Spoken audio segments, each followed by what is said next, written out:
Hey everyone, Anders here with another Black Desert video. Today we are going to take a look at the updates that went live this week. There's a lot in this patch. Hardcore servers are out today and we'll go over what it entails, but I will have another video going over that mode in more detail as I get more hands-on today and tomorrow. Hardcore server is first being introduced as a sort of pre-season, so it's not officially out. You can only choose one of 4 classes in this season: Warrior, Sorceress, Ranger, or Berserker. In the Hardcore server, you can earn points by defeating monsters or other players as well, but you can also accumulate points through quests available daily. The points earned from quests do not disappear even if your character dies, allowing players who find PvP challenging to enjoy the combat without pressure. Of course, those good at PvP can freely showcase their skills in battles against other players. Only one character can be made in this server. It is similar to making a season character. You need to first make the actual character, choose one of the 4 classes, and then you can enter the hardcore server. Your class will already be level 63 and you will have 3,000 skill points to start. You are limited to 2 hours of playtime in this hardcore server per day. Time depletes the moment your character enters the channel, and remaining time continues to count down even if you log out. So if you decide to enter the server, there is no way to actually stop the time depleting even if you leave the game. Playtime resets 23 hours after your last hardcore server login. So if you play at 7 p.m. tonight, you stop at 9, you would then be able to log back in at 6 p.m. the next day on this channel. You can connect to hardcore server even while Node and Conquest Wars are in progress. On this server, defeat monsters to earn survival points and collect trash loot. If your character dies, you'll lose 30% of these survival points that you've gained. You can sell your trash loot to a Sanctum NPC in the desert to exchange it with a currency called hardcore coin, which can then be used to purchase various items. Completing quests on this server will earn you quest points. These quest points do not disappear even if your character dies, and by offering both survival and quest points at a Sanctum, you can earn hardcore honor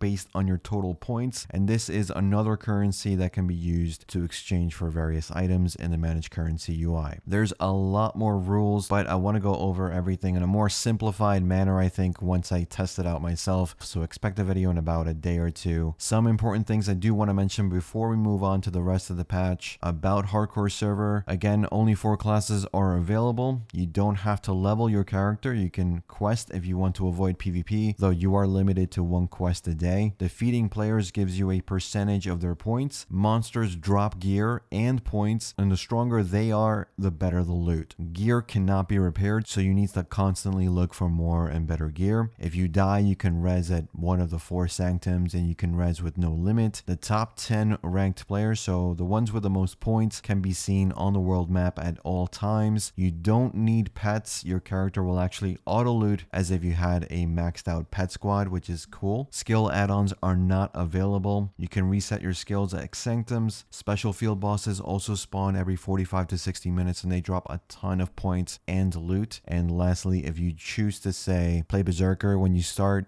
because he likely will be the choice if you don't main the other classes, you end up not liking him for whatever reason, you can still delete this character and choose a different class, but in that case you lose all the points you've gained on that character, so keep that in mind. Next, we have some class changes.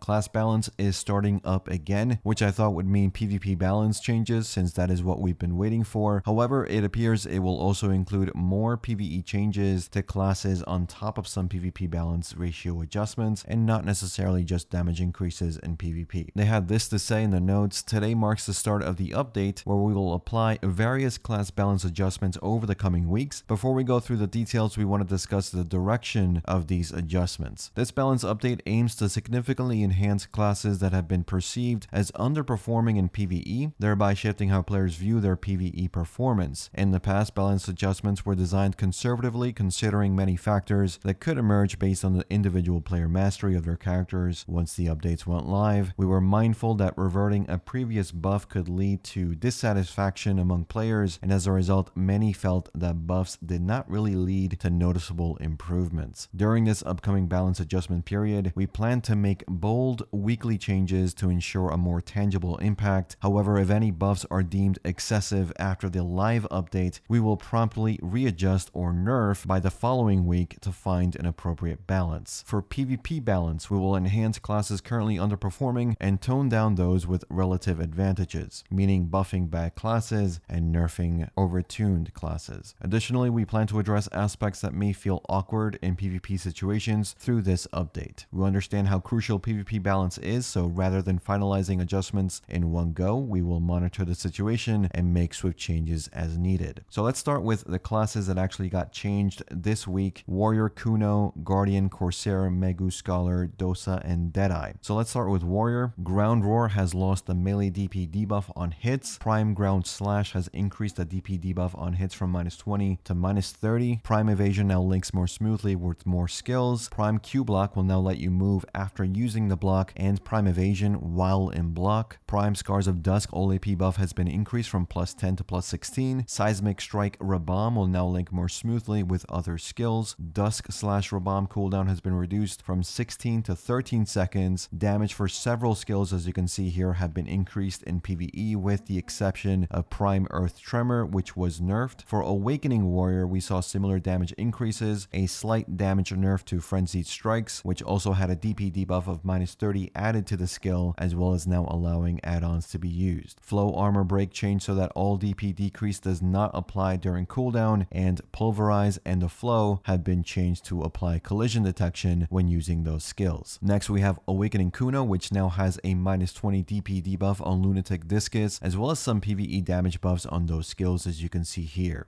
Awakening Guardian Frost Slide increased the lateral and backward movement distance slightly. Flow Suppress was improved to smoothly combo into Scalding Thorn, Dragon's Maw, Frost Slide, Cleansing Flame, Scornful Slash Attack 2, and Frigid Wind. Flow Howling Light was improved to smoothly combo into God Incinerator. Glorious Advanced Attack Speed buff duration is now 20 seconds, up from 10 seconds. Scalding Thorn was improved to combo faster into God Incinerator, and the class also received some pretty nice PvE damage increases on some skills. For Succession Corsair, Wave Blast cooldown has been decreased from 15 to 7 seconds. Rising Whirlpool Bound CC only applies in PvE now, and the Super Armor is now during the skill instead of before the attack. Tidal Surge floating debuff now applies to all targets. Guard gauge decrease on hits is now 10% instead of 20. It will also more smoothly combo into other skills. Prime Whirling Slash Stiffness CC is now only in PvE. Ocean Melancholy floating debuff now applies to all targets, and the forward guard has been changed to Super Armor. Absolute Mareka Whale Song Knockback CC is now PvE only. The Prime version that had a knockdown CC, that is now PvE only as well. Vigor Rush forward guard is now Super Armor. Prime Wavelash Attack 2 count bug has been fixed. Overflow now has Super Armor and knockdown CC and down attack as well as an extra hit, and for damage, many skills saw PvE damage increases, but some Mareka skills saw PvP damage nerfs. For Awakening Corsair, Crow's Mark cooldown has been reduced from 10 seconds to 7, and they've added a DP debuff of -20. For damage, she got some PvE damage buffs across the board. For Awakening Maegu, Hazy Path was changed so that when comboing into Foxflare Ambush and Twirling Rhapsody, the combo is only possible after the character appears and attacks. Foxflare Charge was changed so that when comboing into Foxflare Flash, Foxflare Ambush, and Hazy Path, the combo is only possible after the character appears and attacks. They also changed it to prevent using the Foxtail Fan's Mastery Sprint attack with LMB during the skill. Instead, attack is triggered with LMB, RMB, or F. Foxflare Ambush now has a leap motion in the animation, and the activation speed has been changed to be the same when comboing with Spirit Forged. Emberclaw Finale PvP damage has been buffed by 12%. Twirling Rhapsody and the BSR version of this skill have also been buffed in PvP damage by 14%. For Scholar, Hammer Punch melee AP buff duration was increased to 15 seconds from 10 seconds. Hammer in the knee attack speed buff duration has been increased from 10 to 15 seconds, and damage for several skills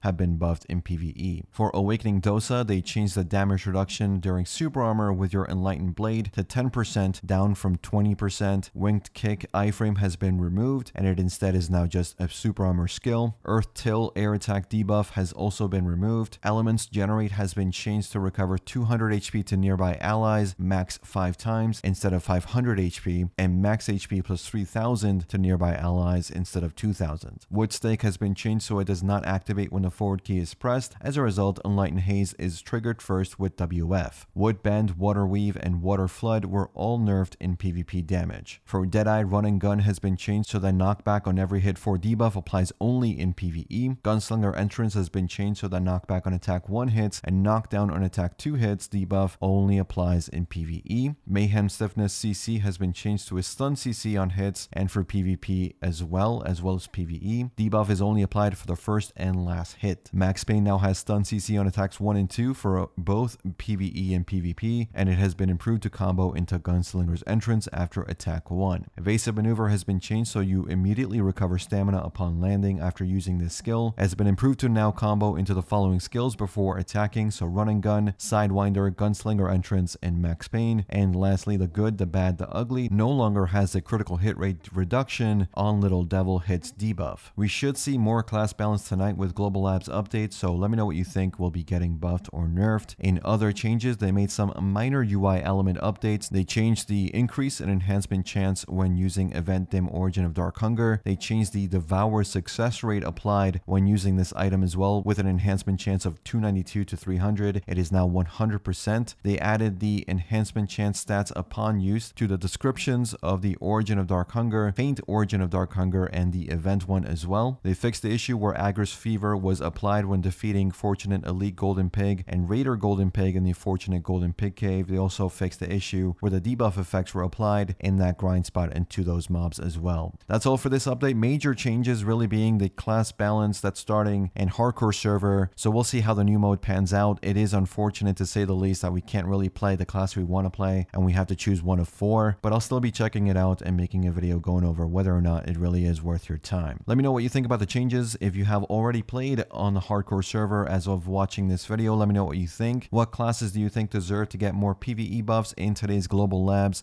Let me know in the comments, and as always, thanks for watching, thanks for listening. I'll see you all in the next one. Take care.